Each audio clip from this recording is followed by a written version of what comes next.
Peace against all odds.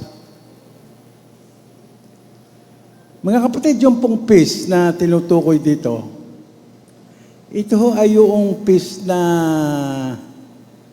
inilagay ng Diyos sa ating mga puso. Ano po? Hindi po ito yung peace na ino-offer ng mundo. Hindi po ito yung Pax Romana. Ang ibig po sabihin ng Pax Romana ay Roman peace. Kundi ito po yung peace na sabi, ito ang peace ng Diyos. Ito ang peace ng Diyos. Kaya kung atin pong babasahin mabuti, babasahin po natin between the lines, basahin po natin between the lines, yung kahulugan ng ating title ngayong umagang ito na ating pag-aaralan. Ang sasabihin po sa inyo niyan ay peace of Jesus, victorious inner defense,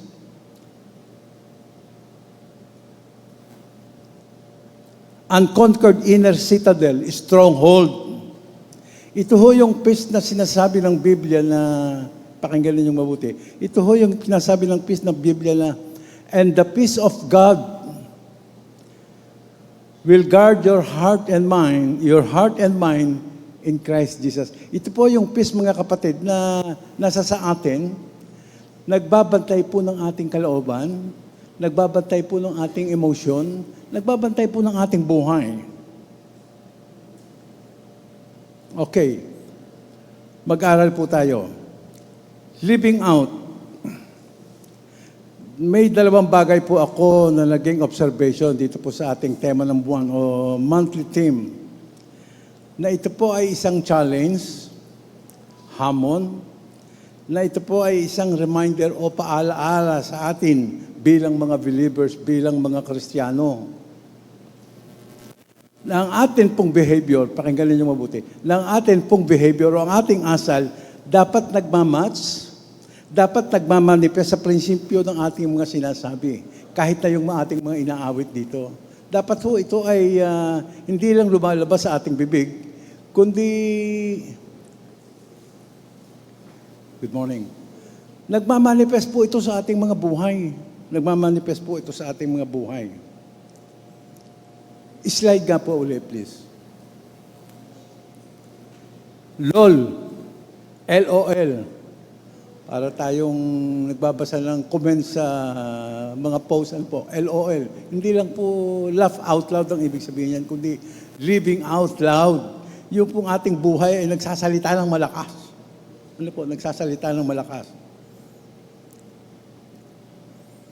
Let your actions reflect the goodness and the love of God. Ito daw pong ating mga aksyon na ito ay nasisinag, na nakikita yung kabutihan at pagmamahal ng Diyos sa bawat isa sa atin. Halimbawa po ganito. Slide again, please. Halimbawa po ganito. Sa Matthew 5:16, sinabihan po tayo ng ating Panginoong Jesus ng ganito. Let your light so shine before men, that they may see your good works and glorify your Father which is in heaven. Lumiwanag na gayon ang inyong mga ilaw sa harapan ng mga tao. Bakit? Bakit? Para makita nila yung inyong mabubuting gawa. Makita nila yung inyong mabubuting gawa. At pag nakita nila yung inyong mabubuting gawa, ano mangyayari? Luluwalhatiin nila yung inyong Ama na nasa langit. Kaya pakaingatan po natin yung ating mga gawa na nakikita ng mga tao. Kung ito ay totoong nakalulugod, nakapagbibigay ng kaluwalhatian sa Diyos. Let your light so shine before men. Maging maliwanag po ito sa atin, mga kapatid, ano po? Maging maliwanag na maliwanag po ito sa atin. Na hindi po tayo ang ilaw. Hindi po tayo ang ilaw. Hindi po tayo naging ilaw. Kundi reflection lang tayo noong totoong ilaw na nasa sa atin na walang iba kung hindi ang Panginoong Jesus. Reflection lang po itong ating buhay na ito. Pinaalalahanan lang po tayo bilang light bearer ng ating Panginoong Jesus. Ang sabi niya, brighten the corner where you are. Paliwanagin mo kung saan lugar ka man nandoon, yan taglay-taglay mong ilaw. Yan yung refleksyon ng iyong pagiging ilaw. Nagkakaintindihan po ba tayo, mga kapatid? Mukhang hindi. Nagkakaintindihan po ba tayo? Amen. At bilang mga Kristiyano, dapat ang mindset natin, alam natin na nakakagawa po tayo ng mabuti sa ating kapwa. Yes, dapat lang. Dahil una na tayong naka-experience, nakaranas ng maraming kabutihan ng Diyos sa ating buhay. Magandang ulitin to. Malaman natin, mga kapatid, na yes, nakakagawa tayo ng magagandang bagay, mabuting bagay sa ating kapwa. Ang dahilan noon ay sapagkat una na tayong nakaranas ng maraming kabutihan ng Diyos sa ating buhay. Amen? Refleksyon din ang kabutihan ng Diyos. Yes, we love because He first loved us. Marunong tayong umibig sapagkat nauna na tayong inibig ng Diyos. At yung kanyang glory, ang sabi ganon, you cannot give what you do not have. Hindi mo raw pwedeng ibigay ang isang bagay na hindi mo naman natatang o wala sa iyong sarili. At yung glory, yung luwalhati, ay dapat ibigay po nating lahat sa Panginoon. Kung sakali mang nasasabihan tayo, ang bait mo naman.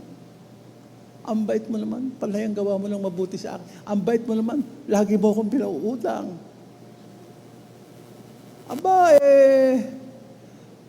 Aminin po natin sa ating sarili na kaya lang po tayo nakakagawa, kaya lang po tayo na nagagawa natin ng mabuting ang ating kapwa, ay sapagkat meron tayong kabutihan na tinatanggap sa ating Panginoon. Huwag po nating aangkinin, huwag po tayong magtitira ng kahit na kaunting glory sa ating sarili. Ibigay po nating lahat sa Panginoon. Agree kayo? Agree? Amen. Mga kapatid, ang Diyos po hindi lang nakikinig sa binibigkas ng ating labi. Hindi lang ho nakikinig ang Diyos sa sinasabi ng ating mga dila. Kundi nakatingin din siya sa ating kilos at sa ating mga gawa. Halimbawa, may ginagawa ka. Kahit na gawin mo ng pataguyan, nakikita ng Diyos yan. Wala po tayong maililihim. Mabuti man o masama itong ating ginagawa. Mind you, mga kapatid, wala pong bagay na nalilihim sa Diyos. Wala pong bagay na nalilihim sa Diyos. Kaya kinakailangan, yun daw pong ating ginagawa na nakikita ng Diyos, nakatingin din po ang Diyos sa ating mga ginagawa. Hindi lang po nakikinig sa ating mga sinasabi. Dahil pag hindi nagtutugma yung ating mga sinasabi doon sa ating ikinikilos, ulitin ko, pagkaka hindi po nagtutugma, nagja-jive yung ating mga salita doon sa ipinakikita nating behavior sa ating mga kapwa, kumbaga ay may kontradiksyon yung ating salita sa ating gawa. Ang tawag po ng Biblia doon, ano ang tawag ng Biblia doon? Hypocrisy. Mabigat na salita po yun. Hypocrisy. Hypocrite. Sa malalim na Tagalog, mapagpaimbabaw o mapagkunwari. Sa Tagalog idiom, para kang plastic. Nakikita niyo? Ang sabi naman ni Ate Deng dati, Tupperware. Sa Sunday School, sinabi na po ni Ate Deng yan, para kang Tupperware. Ang sabi naman po ni Anita Bryant, sino nakakakilala kay Anita Bryant? Paper roses. Sa mga videoke, sinasabi, roses paper. Ang sabi po ni Jesus, ang sabi naman ng Panginoong Jesus, bigyan po natin ng time na makapo itong ating mga kapatid. Hindi ko na po mauulit, mahaba na po yung aking nasabi. Bagay, mahaba pa naman ang natitira. Ang sabi naman po ng ating Panginoong Hesus tungkol sa mga taong plastic, tungkol sa mga taong hypocrite, sa mga taong mapagpakumbaba, ang sabi ng Panginoong Hesus, kahabag-habag kayo. Woe unto you. Kahabag-habag kayo ng mga tagapagturo ng kautusan at mga pariseo. Ang katulad ng mga libingan, para kayong nicho na maputi, pinaputi, maganda sa labas, ngunit sa loob ay puno ng kabulukan at mga kalansay. Sakit naman. Yes, masakit. Dahil ang salita po ng Diyos ay buhay, na kumikilos, mas matalim pa kaysa alinmang tabak na may dalawang talim. For the Word of God is alive and active, it judges the thoughts and attitudes of our heart. Naku, mamigat ha. Ay hinahatulan po pala ng Diyos. Pagkaka po tayo yung ating pong mga salita at yung ating mga gawi ay hindi nagtutugma. Living out. Isang paalaala, reminder na nasa atin pong mga mananampalataya, nasa atin pong mga believer, yung burden of truth. Alam natin yung burden of truth, hindi ba mga kapatid? Living out, kumbaga sa terminong legal, isang challenge o hamon sa atin na patotohanan po natin hindi lang sa salita, kundi sa pamamagitan ng buhay na ipinamumuhay natin, na nasa atin yung love, totoong nasa ating mga puso yung love, na mayroon tayong joy, kagalakan, na mayroon tayong peace, kapayapaan in all circumstances. Matalino po yung pagkakasulat ng Galatians 5:22. Ayon sa kanyang mahusay na pagkakasunod-sunod at pagkakaugnay-ugnay. Kung mananatili po kayong nandito sa bawat Sunday na darating, mas maintindihan niyo ito sa pagpapaliwanag ni Ate Elsa at ni Ate Ising. Love, joy, peace. Pag-aaralan po natin. At sa ating mga pag-aaral mong nakaraan, makita natin na related po ang bawat bunga. Pinag-aaralan po natin dito ay the fruit of the Holy Spirit. May connection ang bawat fruit sa isa't isa. Natatandaan ninyo yung illustration ni Pastor tungkol dun sa oranges, di ba? Natatandaan ninyo yun? Naka-interlink ang isa't isa na ang foundation ay ang pag-ibig o love. Mapupuna agad natin, mga kapatid, na ang pinakauna doon sa minention ng mga bunga ng banal na Espiritu ay ang pag-ibig. Because without love, kung wala ang pag-ibig, nothing else matter. Without love, nothing else matter. In the same logic, ang sabi po ni Rick Warren sa kanyang aklat, life minus love equals zero. Equals zero. Walang saysay. Ang buhay Kristiyano na hindi sa pag-ibig o pagmamahal nakasentro ay isang Kristyanismong kaduda-duda. Sabi po ni Pablo, pakinggan ninyo ito mga kapatid kong mga kabataan, lahat po tayo. Ang sabi po ni Pablo, pwede ka namang mag-perform ng iba't ibang ministry sa loob ng church eh. Pwede. Pero kung walang pag-ibig, sabi nga ni Pablo, walang saysay. Walang saysay. Kung hindi pag-ibig ang driving force na nag-uudyok sa iyong puso, kapatid, para sumabak sa ministry, kung hindi rin lang pag-ibig ang siyang nagtutulak sa iyo, mga kapatid, para sumabak ka sa ministry, kasasawaan mo ito, tiyak. Magsasawa ka. Tiyak na mapapagod ka. Magiging kabagot-bagot sa iyo ang maglingkod. At sa pakiramdam mo, parang napakabigat na burden o obligasyon sa iyo maging yung pagpasok sa loob ng sambahan. Walang pag-ibig na paglilingkod.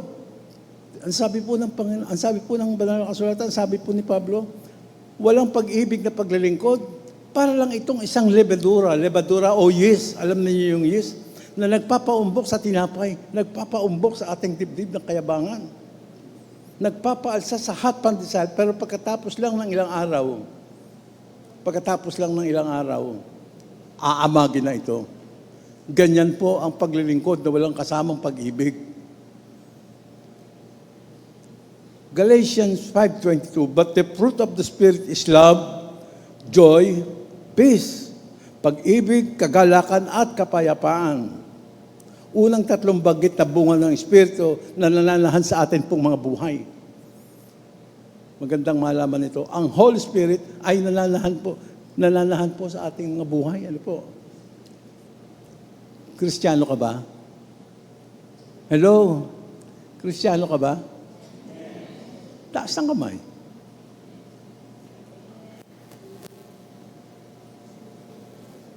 Mabuti, walang nag-aalinlangan. Mabuti, walang nag-aalinlangan. Kinunpar mo po kasi ng Panginoong Jesus ang inyong tagiging tagalangit. Kinunpar mo po ng Biblia yan, yung tayo'y tagalangit.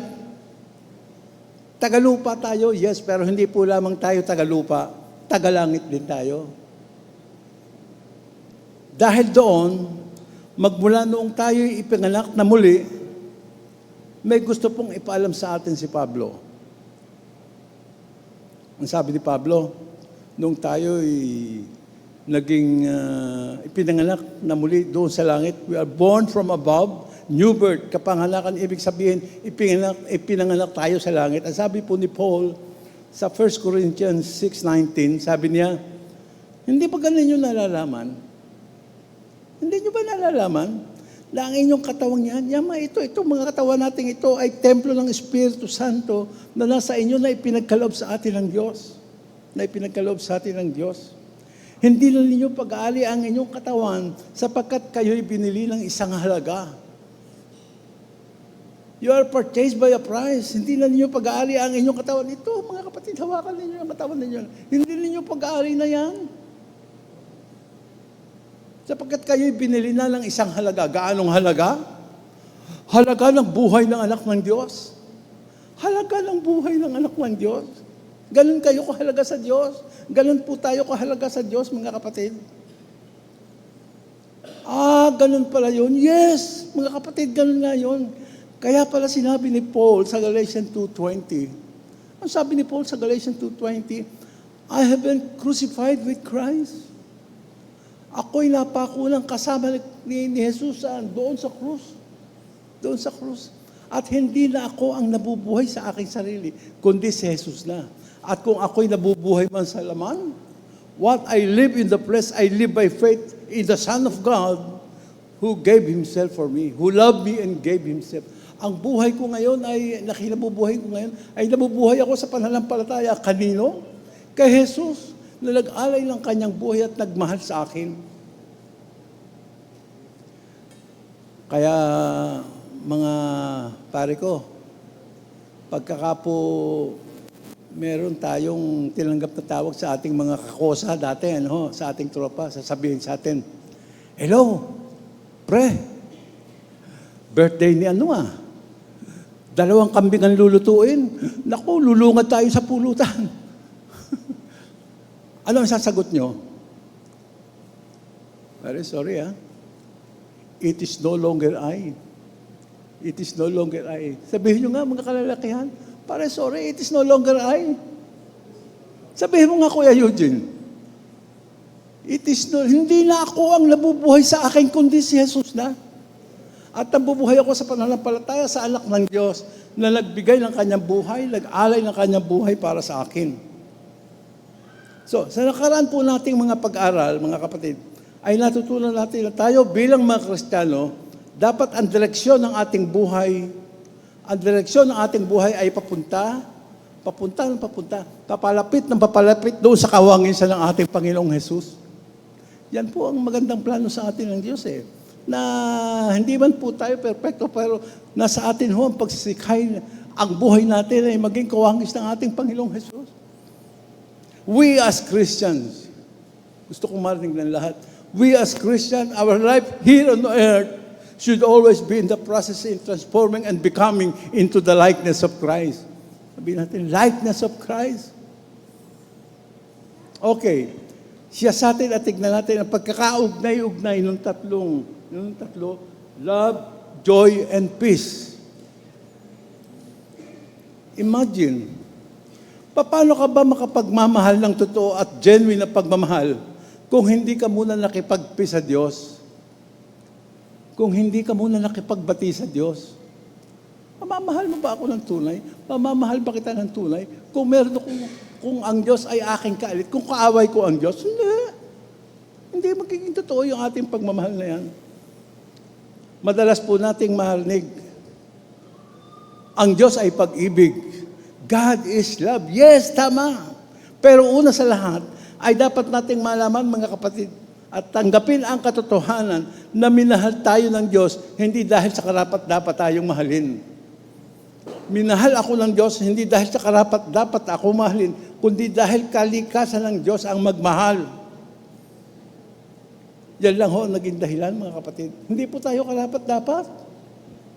At ang wonder, ang nakaka-amaze na pagkakalika sa atin ng Diyos, gusto kong marinig ninyo lahat, ang wonder, ang nakaka-amaze na pagkakalika sa atin ng Diyos, ay binigyan niya tayo ng kakayahang umibig at magmahal. Get ninyo? Hindi ka naman kusang nakapagmahal agad eh. Kaya huwag nating isipin, mga kapatid, na kaya naman natin ang magmahal sa galang ating sarili. No! Maging yun po ay biyayang galing din sa Diyos. Huwag po nating aangkinin. Kaya huwag nating isipin na kaya naman natin ang magmahal sa galang ating sarili. No, no, no. Maging yon, mga kapatid, ay biyaya na galing din sa Panginoon. So wonderful. Itinuturing ko po na isang malaking blessing iyon sa mga kapatid. Napakalaking pagpapala po noon. Ang alin, ng isa pala sa dahilan ng pagtibok ng aking puso, ay para umibig at magmahal. Ang isa palang dahilan kaya tumitibok ang puso natin ito ay dahil doon sa kakayahan na binigay sa atin ng Diyos na pwede tayong magmahal, pwede nating sikuhin mo nga yung katabi mo. Tignan mo nga kung pwedeng mahalin yan.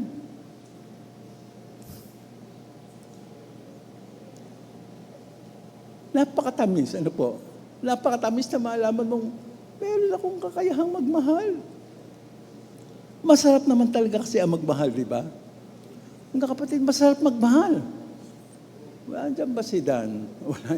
Wala si Dan. Hindi nyo ba na-enjoy na mahalin ang inyong kapatid sa loob ng church? Tanungin ko po kayo, mga kapatid, hindi nyo ba na-enjoy na mahalin ang inyong kapatid, ang inyong mga katabi ngayon dito sa loob ng church? Mahalin po natin.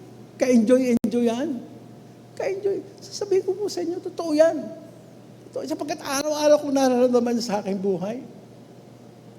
Parusahan ako na mabigat na parusa ng Panginoon kung ako'y natagpuan niya sa pagsisinungaling.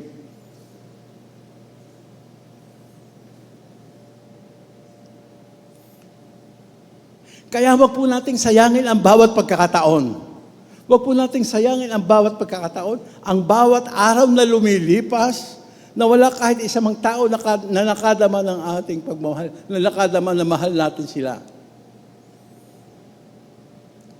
Sabi po ni Louis Armstrong sa kanyang song, "What a wonderful world." Ang sabi niya, isang line doon sa kanyang awit, "I see friends shaking hands, saying, 'How do you do?' They really say, 'I love you.'" Maging doon sa ating pakikipagkamay, mga kapatid, dapat maramdaman ng ating kinakamay ang kapatid sa loob ng church. Meron dampi ng pagmamahal. Hindi lamang pagseki na. Basta na lang, hello. Pero hindi mo man lang matignan. Pero mong ganyan, di ba? Hello, bisang kaliwa pa. Pakasiko mo nga yung katabi mo. Kapatid, pakasiko nyo yung katabi mo. Sabihin mo, mahal kita, sana feel mo. At Ros, pakasiko mo nga yung nasa ang girlfriend ko, pakasiko mo nga. Sabihin mo, mahal kita, sana ma-feel mo. Okay, going back, balik po tayo sa bunga. Mga kapatid, hindi ko matiyak kung anong oras, pero bahala na kung anong oras tayo matapos. Ba't matatapos tayo? Okay, going back sa bunga. At papaano nga ba makakapamunga ng joy, kagalakan sa ating puso ang Espiritu Santo kung wala naman ng peace o kapayapaan na binibigay sa atin ng Panginoong Jesus? My simple thinking, hindi tayo pwedeng maging totoong masaya kung wala naman tayong totoong kapayapaan sa loob ng ating puso. Nakikita niyo mga kapatid yung talino ng pagkakaugnay-ugnay? Kumbaga, yung joy, yung kagalakan, kailangan may backup ito ng peace. May backup ng peace. Magalala ka kapatid, yes. Pero uulitin ko, pwede ba tayong maging totoong masaya kung wala naman tayong peace, kapayapaan na tanging si Jesus lang ang makapagbibigay? Bakit? Dahil si Jesus po ang nagmamayari ng totoong peace na hindi pwedeng ibigay o ipangako ng kahit na sino mang tao sa mundong ito. Kahit na si pastor, hindi ka pwedeng bigyan ng kapayapaan.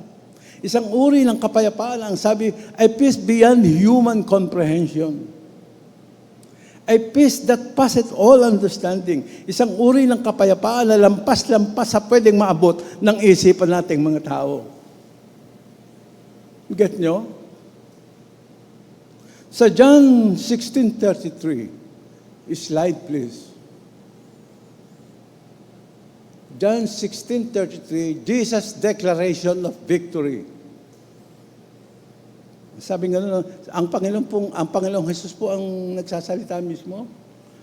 I have told you all these things, sabi ng Panginoon, so that in me you may have peace. Para sa akin ay magkaroon kayo ng kapayapaan. Here on earth, sa mundong ito, you will have many troubles. But take heart, ang sabi nga nun, maging matapang ka. Huwag kang matatakutin. Take heart, I have overcome the world. Peace against all odds. Ibig sabihin, ang kapayapaan ng Panginoong Jesus, ang gagapi, ang magtatanikala sa lahat ng problema at pananakot ng ating kaaway.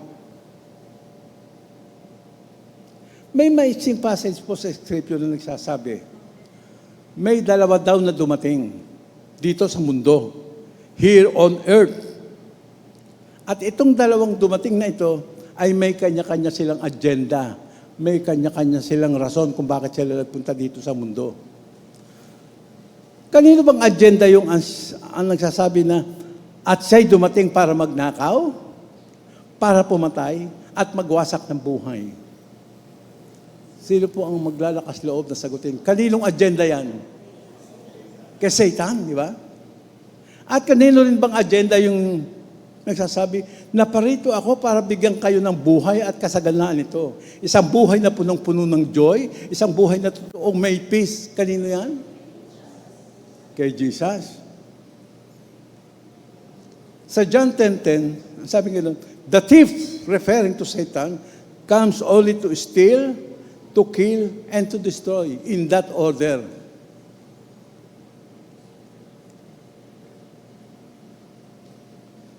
Sa Panginoong Jesus naman, I have come, referring to Jesus, to give you life and have it more abundantly. Isang mahalagang bagay, mga kapatid, na dapat nating huwag kakalimutan at dapat nating tatandaan na ang enemy si Satan ay magnanakaw at sinungaling. Magnanakaw at sinungaling. Yan po ang maliwanag na attribute ni Satan dito sa Biblia.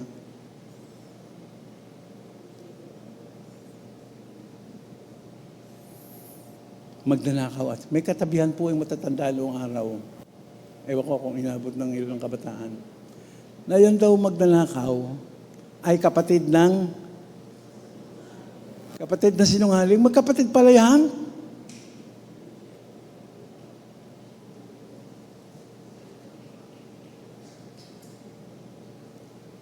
Yung 10 Commandments daw, meron joke nung araw eh. Yung 10 Commandments daw, dinagdagan ng 2, 11, commandment number 11, tsaka number 12. Para makontra yung pinag-uutos ng banal na kasulatan na, huwag kang magnanakaw, thou shall not steal.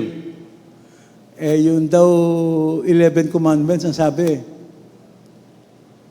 Huwag kang pahuhuli. Huwag kang pahuhuli. Pero pag nahuli ka na sa akto, huwag kang aamin. Deny to death ka. Sinungaling. Siyempre, hindi ka naman makapagsisinungaling kung di ka muna magnanakaw, di ba? Kaya unang ginamit yung salitang magnanakaw, kapatid ng sinungaling yan. Now, paano ba nakakapag-perform si Satan ng kanyang agenda na makapagnakaw? Paano? Sa pamamagitan ng kanyang pinakamatandang strategy, yung pagkukonvince sa atin sa pamamagitan ng kanyang kasinungalingan. Sa pamamagitan ng kanyang kasinungalingan. Inumpisahan niya po ito, yung ganyang style, pasimula pa lamang dun sa Garden of Eden. Nakita niya kasi na effective eh. Yung pagiging sinungaling ni Satan, effective yan eh. Mga kapatid, mga kaibigan, anumang boses, listen mga kapatid, anumang boses ang nadidinig mo na bubulong-bulong sa iyong isipan na hindi naman naka-align sa salita ng Diyos, asahan mo, ito po ay kasinungalingan ng kaaway. Pagka may bumubulong-bulong sa iyo, at pagka siniyasat mo yung kanyang binubulong sa banal na kasulatan na hindi nagtutugma, kasinungalingan po yan ng kaaway. Halimbawa, ibubulong sa iyo ni Satan, hindi ka naman mahal ng Diyos Pasok ko sa iyo yung pagdududa. Kung papatulan mo, masasaktan ka. Nakalimutan ka na ng Diyos. Nakalimutan ka na ng Diyos. At sasabihin sa iyo ni Satan, mabuti pa sa ibang tao may plano ang Diyos, pero sa iyo wala. Hindi ba maliwanag na totoo? Sinabihan na nga tayo ng Diyos na alam ko ang plano para sa iyo, hindi para not to harm you, but to prosper you and give you life. Alalahanin po natin, mga kapatid, yes, may plano ang Diyos sa atin. Pero huwag natin kalilimutan na may plano rin si Satan sa atin. Makaingat po tayo, mga kapatid. Ang ating pong sandata, kaya pag nararamdaman mo ito'y bulungang kaaway, isisiksik sa iyong isipan ni Satan. Isisiksik sa iyong isipan ni Satan na tayo medyo pakaliwa, pakalan, pag ganyan-ganyan po ang ating buhay. Wala ka ng pag-asa. Sasabihin sa iyo ni Satan, Kuya Eugene, wala ka ng pag-asa. Wala ka ng kinabukasan. You are a mistake. You are a complete failure. No and never. Hindi po ganoon ang plano ng Diyos na magiging end ng iyong buhay, kaibigan. Hindi po ganoon ang plano ng Diyos na magiging end ng ating mga buhay, kapatid. Sasabihin ko sa iyo, kapatid, ang lahat po ng iyon ay pawang kasinungalingan noon dumating para magnakaw. Magnanakaw ng alin? Magnanakaw ng ating joy, magnanakaw ng ating peace para introduce sa ating isipan ang takot at pagdududa. Tatanungin ko po kayo, sa palagay niyo ba papayag ang Diyos na dahil lang sa takot ay hahayaan niyang mayurakan ang kanyang ginawang sakripisyo doon sa krus? Hahayaan ba ng Diyos na yurakan ng kaaway sa pamamagitan ng kanyang kasinungalingan? Ang ginawang sakripisyo at paghahandog ng kanyang buhay para sa atin doon sa krus? Hindi! Hindi po, mga kapatid.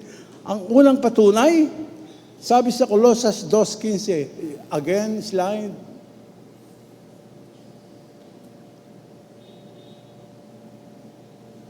Ang sabi pong ganon, sa pamamagitan po ng kanyang kamatayan doon sa krus, nilupig niya ang mga pinuno ng sanlibutan. Jesus came to destroy all the evil power in this world. Huwag po natin kakalimutan yun. Naparito po ang Panginoon para sirain, para gibain, pawasakin ang lahat ng kapangyarihan ng kaaway. All the evil power in this world. At ang mga ito'y para bihag na kanyang ipaparada sa madla bilang katunayan ng kanyang pagtatagumpay ng kanyang victory. Kaya hindi po tayo dapat magpakalunod sa kasinungalingan ng kaaway. Hindi po tayo dapat manatiling nakatali sa takot We don't have to live a life being ruled by fear. We don't have to be overwhelmed by our anxiety, Flashback. Sabihin, lumangin po tayo ng konti pabalik.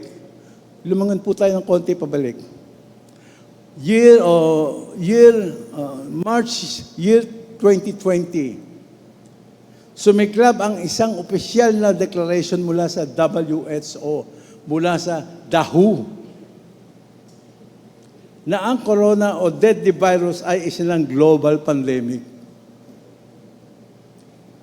Magkasama po kami ni Kuya Brian, ewan ko kung natatanda ni Kuya Brian, sa Fallbrook, California. Huling gabi ng aming pagsasama sa Amerika. Nagde-dinner kami sa Olive Garden. Natandaan mo, Kuya Brian? Okay, salamat. Habang nagde-dinner kami, napag-usapan namin yung corona. Sabi niya, corona lang yan. Ang ginawa namin, humawa kami pareho ng corona. Ay, biro lang. biro lang. Pauwi na kasi kami ni Ate Aileen after few days. No? Pagdating namin dito sa atin, ilang araw pa lang, naka-lockdown na ang maraming lugar sa kamay nilaan. Ang mga tao nagpapanik-buying na, lalo na ng alkohol. Ang sitwasyon ay nagdulot ng matinding takot sa lahat, halos ng tao sa buong mundo. Global fear, lalo na sa atin dito sa atin sa Pilipinas. Okay, history po yun. Flash forward. Next tanong. Mga kapatid, bakit ba tayo hindi dapat matakot sa dala ng kasalukuyang circumstances ng ating bansa? Nakakatakot po ang kalagayan ng ating bansa. Totoo yan. At gaano ba natin pinaniniwalaan yung sinasabi na matakot ka daw sa Diyos at wala ka lang katatakutan pang iba? Fear God and you'll have nothing else to fear. I-clear ko muna ng konti, mga kapatid, yung klase ng takot na pag-uusapan natin. Fear God, ito yung takot sa Diyos na hindi mo kayang itingin ang iyong mata ng diretso sa mata ng Diyos. Sabi nga you cannot look straight into the eyes of God. Iba po yung takot na hindi mo kayang itingin ng diretso ang iyong mga mata sa mata ng Diyos. Bakit? Dahil deep down in your heart, sa kaibuturan ng iyong puso, ay alam mo na may matagal ka nang itinatago. Yung iyong mga private sin. Hindi lang po nakakatakot yon. Nakakahiya pa yun sa Diyos. Nakakahiya. Iba naman yung takot na may sense of respect at may sense of obedience. Ganito, yung bang kahit nasa harapan mo ang opportunity na kumita ng malaki, magkamal ng pera, pero alam mo na somewhere, somehow, ma-open din mo ang puso ng Diyos? Maraming beses mo ito iisipin. Maraming beses mo ito iisipin. At ang gagawin mo in the end, mananalangin ka, lalapit ka sa Kanya at hihingi ng patnubay. Marami daw po kasing tao na takot sa maraming bagay. Pero sa Diyos hindi natatakot. Meron bang mga taong ganyan? Lahat na lang kinatakutan pero sa Diyos hindi takot. Pero maraming ding tao na pagkatapang-tapang, matapang. Halos walang kinatatakutan. Particularly ang mga kababaihan, ang mga ina, mga nanay ng tahanan. May mga kababaihan kasi na hindi takot kahit nasabihan mo na katapusan na ng mundo bukas. Katapusan ng mundo. May assurance naman ako. Pero pag sinabi mong katapusan na ng buwan bukas, matatakot yan. Matatakot. Marami ho kasi, yung mga nanay ko minsan biro lang mga nanay, no? Yung mga, hindi naman Father's Day ngayon Yung mga nanay kasi, mas takot pa sa katapusan ng buwan kaysa sa katapusan ng mundo. Bakit kaya? Bakit mga Ate Rose, bakit matakot kayong mga kababa? Due date? Andiyan ang mamumutol. Andiyan ang yung due date mo sa apartment. Andiyan yung huling hulog mo sa duster.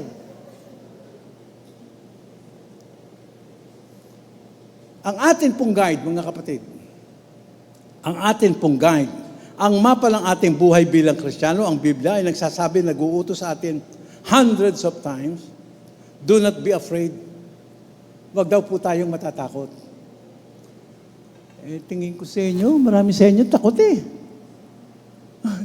Tatakot ako, gugutumin na naman ako. Si Kuya ADR na naman magsasalita, tsak to, alas 12.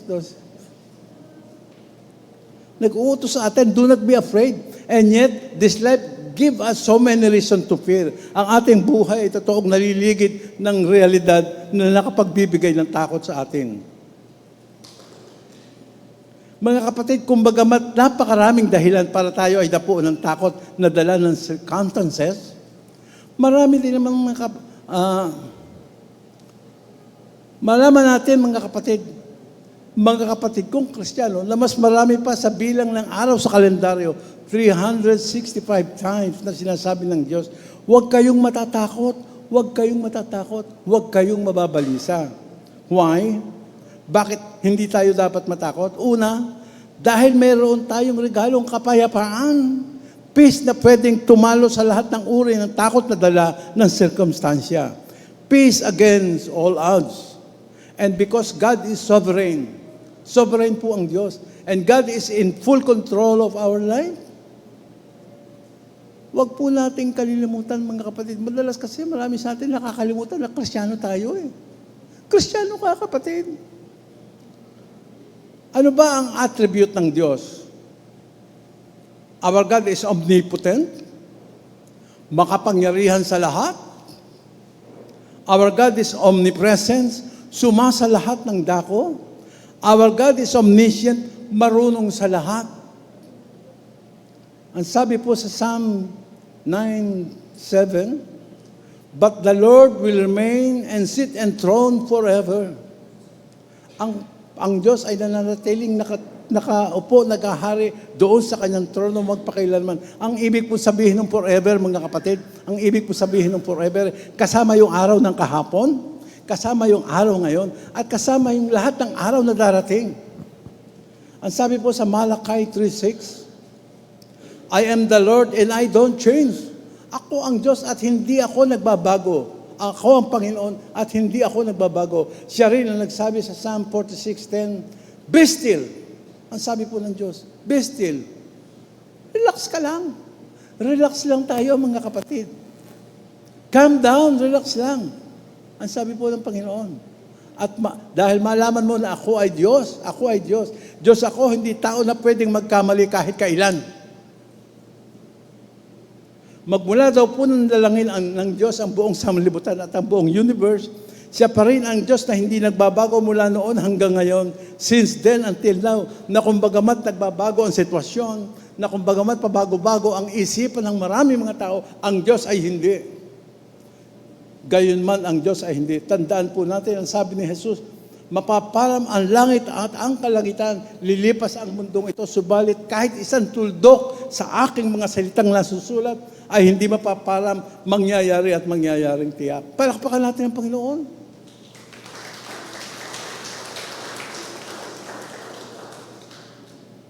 Ang buhay daw po natin, mga kapatid, sa mundong ito, para tayong nakasakay sa roller coaster.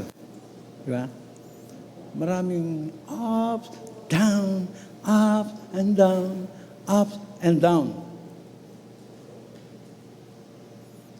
Meron daw joke. Ewan ko kung nadinig nyo na ito. Meron daw dalawa, isang lalaki at isang babae. Pagkatapos na sumakay sa roller coaster, bumaba. Ang sabi daw ng babae, iyong-iyo na ako. Alam niyo yung joke, di ba? Iyong-iyo na ako. May nakarinig. Ano ba kaya nangyari dito sa magjowa na to? Sumakay lang ng roller coaster, sinabi na ng babae, iyong-iyo na ako.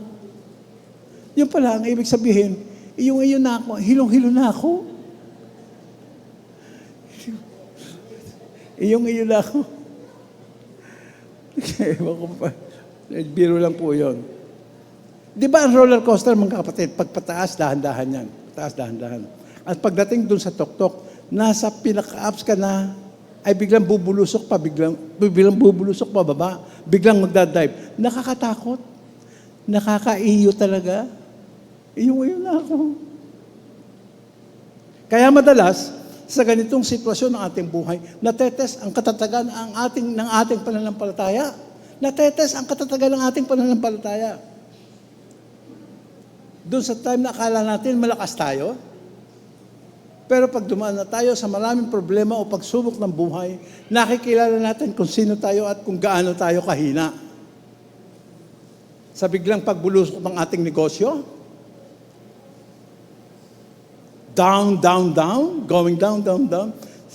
Pag walang kasiguruhan, ang takbo ng opisinang pinapasukan, going down, down, down. Hindi ba totoong nakapanghina naman talaga? Hindi ba totoong nakakaiyo? Pero ako po naniniwala, mga kapatid, at sana kayo rin, na ang kasalukuyang nangyayaring kaguluhan sa ating bansa, itong pansamantalang pagbulusok ng ating economy, patuloy na pagbaba ng piso, mataas na presyo ng bilihin at kakulangan ng trabaho ay nagre-remind sa atin, parang wake-up call sa atin ng Diyos. Nagpapaalala sa atin na kahit kailanman ay hindi natin pwedeng panghawakan ng ating mga trabaho. Hindi natin pwedeng panghawakan ng ating mga posisyon, ang mga bagay na na-acquire natin sa buhay na ito. At maging kung minsan man ay madalas natin ipagmalaki ang ating talino at ang ating kalakasan. In recap, sa ganang aking sarili, wala po tayong pwedeng panghawakan at wala po tayong pwedeng ipagmalaki sa buhay na ito. But praise the Lord your God. Purihin mo ang Panginoon mo. Praise the Lord your God, kapatid. Dahil ang Diyos ay higit na mas malapit kaysa alinmang problema na maaari mong ma-encounter sa buhay na ito. Mas malapit po ang Diyos kaysa alinmang problema na maaari mong ma-encounter sa buhay na ito. At hindi siya nagbabago. Kung paano siya naging tapat sa kanyang pangako noon pa man, ay nananatili siyang tapat magpahanggang ngayon. Since then until now.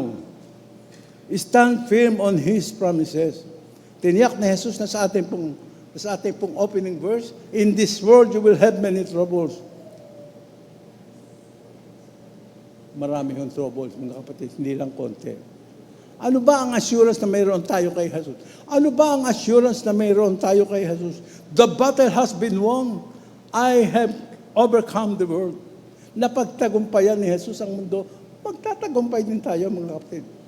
Kaya wag po tayo maglolong ng isang buhay na walang problema. Huwag tayo maglolong ng isang buhay na walang... Unrealistic po yun. Nakareserve po sa atin ang buhay na walang problema sa langit. Nakareserve po sa atin ang buhay na walang problema sa langit. Pero hanggang tayo po ay nasa mundong ito na balot ng sumpa, ang problema ay darating at darating, hindi mo mapipigilan, hindi mo maiiwasan. Ganon talaga ang buhay dito sa mundo. Hindi na tayo dapat masurpresa. Mas maging concern ka, mga kapatid, pakinggan niyo, mas maging concern ka, mga kapatid, kung wala kang kahit konting problema o challenge sa buhay na ito, dahil bilang anak ng Diyos, wala kang chance na manalangin at sabihin sa Panginoon, Lord, salamat po sa katatapos na problemang napagtagumpayan sa mga pagsubok, dahil dito'y nagdulot ng kalakasan sa akin at minsan pa ay napatunayan ko ang iyong katapatan. Stand firm on God's promises. Ayaw mo ng problema, ayaw mo ng pagsubok, kahit konting pagsubok, magiging parang lulugulugo kang Kristiyano. Bakit? Sapagkat hindi mo na-exercise ang iyong faith, hindi mo na-exercise ang peace na iniregalo sa iyo ng Diyos. Huwag po nating takbuhan. Do not resist your problems and difficulties. Huwag po nating takbuhan. Hindi po yun ang solusyon. They are not sent to you by mistake. Hindi po kailanman nagkakamali ang Diyos. Ang pagiging isang Kristiyano ay hindi garantiya ng isang buhay na walang hirap o walang problema. Kaya naman, huwag nating sayangin ang bawat pagkakataon, ang bawat problema na dumadating sa ating buhay na hindi tayo natututo at lumalakas. Isa ho yan sa purpose ng Diyos. Kaya niya pinapayagan ang problema ay para tayo matuto at para tayo ay lumakas. Peace and fear cannot go together. Ang kapayapaan ng Diyos at ang takot nakakagawa ng kaaway hindi pwedeng magsama sa isang puso. Piliin po natin, mga kapatid, manghawakan po tayo ng mahigpit sa kanyang mga pangako. Meron pa akong 30 minutes. Salamat. Kaya kung ikaw, kapatid, na paliligiran ng maraming problema, na maraming pagsubok, yung pain na yan, listen, yung pain na yan, Yung pain na nararamdaman na yan, sinasadya ng Diyos yan. Sinasadya ng Diyos yan. Nakadesign yan, ika nga. Nakadesign yan. Tandaan po natin mga kapatid, kailanman, dahil habang iniingatan tayo ng Diyos, habang tayo ay iniingatan ng Diyos, habang tayo ay nasa patnubay ng kanyang mga kamay, nasa patnubay ng mga kamay, tandaan po natin mga kapatid, kailanman ay hindi makapapahayag ang Diyos na mangyayari ang isang masakit na bagay sa kanyang mga anak kung ito ay magiging wala namang saysay, kung ito ay magiging wala namang kabuluhan. Walang trials o problema na hindi maganda sa kapahintulutan ng Panginoon. No unnecessary pain, walang unnecessary problem sa paningin ng Diyos. Everything that God allows is for our own good. Therefore, we can still be joyful and have peace in our heart in spite of our problems and difficulties.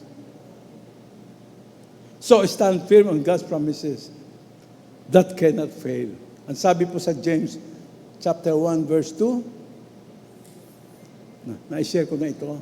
Consider it pure joy. Ang sabi po ng talata, consider it pure joy whenever you face trials and problems of many kind. Bakit? Bakit? Kasi gusto ng Diyos. Kasi gusto ng Diyos ang problema na yan sa iyo. Dahil magiging kagalakan po sa puso ng Diyos na makita ka nagtitiwala pa rin sa Kanya sa kabila ng mga pagsubok at mga problema na ipinahihintulot niya.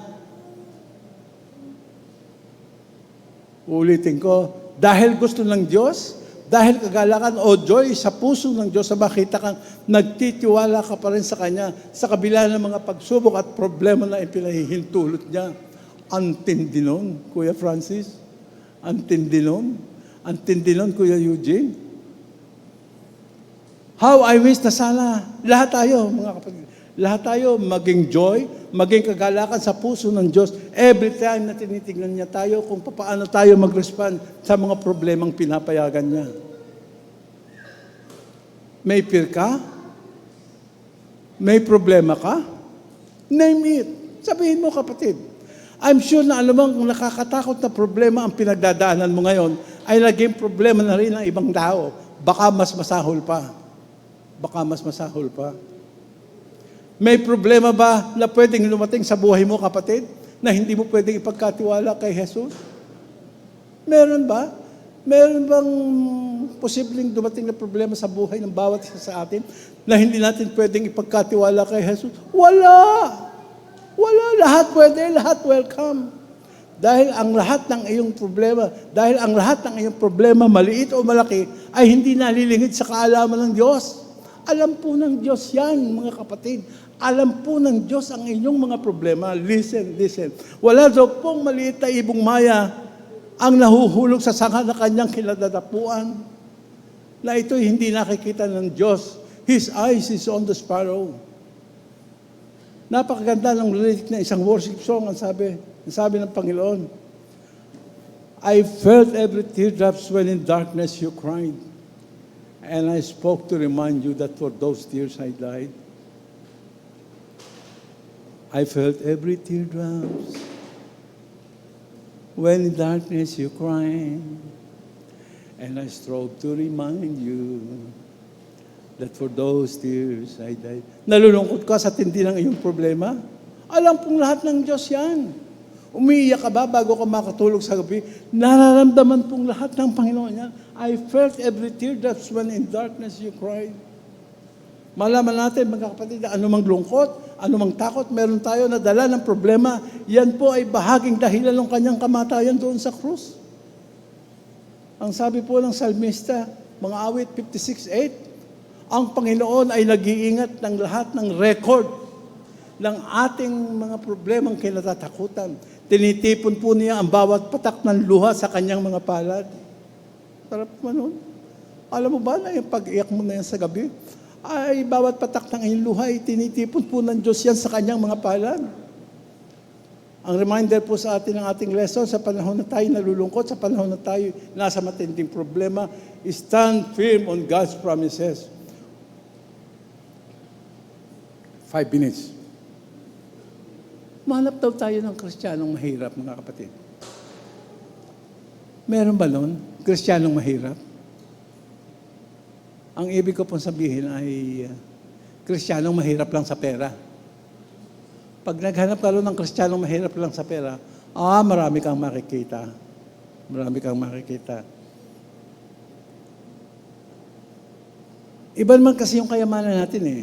Hindi lang pera ang kayamanan natin, mga kapatid. Tandaan po natin, hindi lang pera ang kayamanan natin. Pero sasabihin ko po sa inyo ang isang katotohanan. Sasabihin ko sa inyo ang isang katotohanan na merong kayamanan niyang Kristiyanong mahirap na yan na hindi mo makikita sa maraming mga tao na ang tanging kayamanan ay pera.